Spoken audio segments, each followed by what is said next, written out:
Bonjour à toutes et à tous, bienvenue à l'UMM. Cher Stéphane, merci de tes propos sympathiques. C'est toujours évidemment un grand plaisir pour nous d'accueillir Planète Sociale, qui est toujours, je pense pour vous tous, pour nous aussi, à l'UMM, source bien sûr d'inspiration, source de réflexion. Par les temps qui courent, on a pas mal besoin de tous réfléchir, si possible à l'avenir, ça sera encore mieux. Mais Planète Sociale contribue à ces moments un peu où on pose les sujets et où on peut respirer et réfléchir.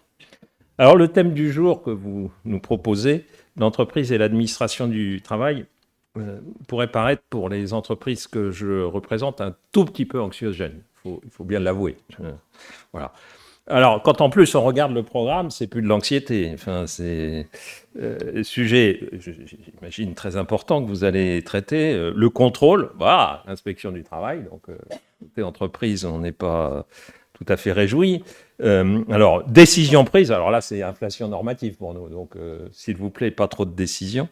Alors après, sanctions financières et sanctions professionnelles. Alors là, je ne sais plus ce que je dois dire, peur du gendarme. Enfin, voilà, c'est absolument horrible, votre programme, absolument horrible. Alors je voudrais, sûrement par esprit de contradiction, et peut-être de façon un peu surprenante venant d'un représentant des entreprises, dire aussi que l'administration joue un rôle positif. Alors, elle joue d'autant plus un rôle positif que d'abord, il ne faut pas la confondre avec l'État qui légifère et gouverne, mais ça, vous le savez mieux que moi. Alors, enfin, en tous les cas, est censé légiférer intelligemment et gouverner intelligemment. Ça mériterait plus qu'un colloque. Mais que l'administration, elle est plus que nécessaire aujourd'hui, et il est plus que nécessaire aujourd'hui, j'ai envie d'aller jusque-là, de la choyer, parce que c'est elle qui fait fonctionner l'État. Et par les temps qui courent et par les jours qui courent, je pense que c'est un bien encore précieux. Donc je pense qu'il faut bien sûr reconnaître quelquefois ses travers, on en a tous, mais qu'il faut aussi savoir, dans des moments difficiles, travailler avec elle. Et dans ce rôle de fonctionnement de l'État, je pense qu'on peut la saluer quand elle est dans ce rôle positif d'accompagnement, quand elle est dans ce rôle positif de conseil, quand elle est dans ce rôle positif qui nous aide à trouver des solutions, parce qu'au quotidien, c'est aussi ça que nous vivons avec elle.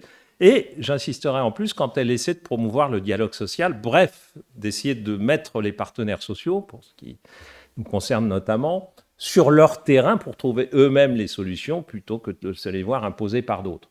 Et je crois que c'est aussi le rôle que de l'administration du travail, j'espère que le directeur général du travail le confirmera, que de permettre aux acteurs sociaux de trouver eux-mêmes les solutions aux problèmes plutôt que de se plaindre que d'autres les trouvent à leur place et de se plaindre de la façon dont ils vont ensuite les contrôler, les sanctionner et autres. Donc je pense que l'administration a aussi ce rôle positif vis-à-vis de nous que de nous accompagner sur tous ces terrains plus positifs. Et des exemples positifs, sans aller chercher très loin, il y en a de nombreux, il faut aussi savoir le reconnaître. Je pense qu'on a tous vécu une période Covid où on a pu se rendre compte, en tous les cas, nous, à l'UMM, avec notamment l'administration du travail, et pas simplement au niveau national, mais sur tous les territoires, que l'administration était là pour nous aider à tous et toutes, et entreprise par entreprise, quelquefois, à trouver des solutions intelligentes pour permettre, en l'occurrence, à l'époque, de pouvoir travailler dans des conditions sanitaires convenables. Donc, et je vais même oser le dire, quelquefois, laissant de côté la loi ou les réglementations, parce qu'ils n'étaient pas forcément adaptés à des situations qu'on n'avait pas envisagées. Et pourtant, l'administration a pu quelquefois nous accompagner dans des solutions intelligentes pour faire face aux problèmes. Des exemples positifs, il en existe aussi, et je vais souligner, parce que votre sujet est celui de l'entreprise et l'administration du travail, mais il y a aussi les branches et l'administration du travail. Et l'administration du travail est là aussi pour accompagner les branches. Je pourrais en témoigner sur de multiples exemples lorsque nous avons, par exemple, fusionné nos 78 conventions collectives territoriales.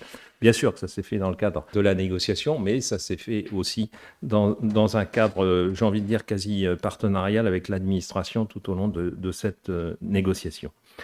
Enfin, pour ne pas prendre trop de temps et surtout laisser l'occasion à notre directeur général du travail de pouvoir s'exprimer devant vous, je veux simplement conclure en vous disant que notre expérience ici à l'UMM prouve que deux éléments sont assez déterminants de la qualité et de l'efficacité de la relation avec l'administration d'une façon générale avec l'administration du travail en particulier. C'est la notion de confiance, qui est d'ailleurs vraie également dans le dialogue social. C'est sans doute peut-être un travers, je ne sais pas s'il est franco-français, en tous les cas il est sûrement franco-français, que de toujours commencer par la défiance. C'est pas facile de se mettre dans une posture de confiance. Ça nécessite d'abord de la créer, cette confiance, et puis de la faire durer dans le temps. C'est vrai en dialogue social aussi. C'est souvent quelque chose auquel nous sommes très attentifs, en tous les cas dans notre branche. C'est pas toujours évident. Mais la confiance est un élément, à mon avis, déterminant de la qualité et de l'efficacité de la relation. Et bien sûr, alors c'est plus sans doute vrai pour nous, organisations professionnelles, mais il faut aussi traiter dans cette relation la notion de l'intérêt général, qui bien sûr est, je pense, devrait être écrite en lettres d'or dans toutes les administrations, et elle l'est sûrement, mais qui aussi pour nous qui sommes quelquefois représentants d'intérêts particuliers, savoir aussi intégrer l'intérêt général comme un élément de la relation avec l'administration qui, elle, doit le porter, je pense, tous les jours.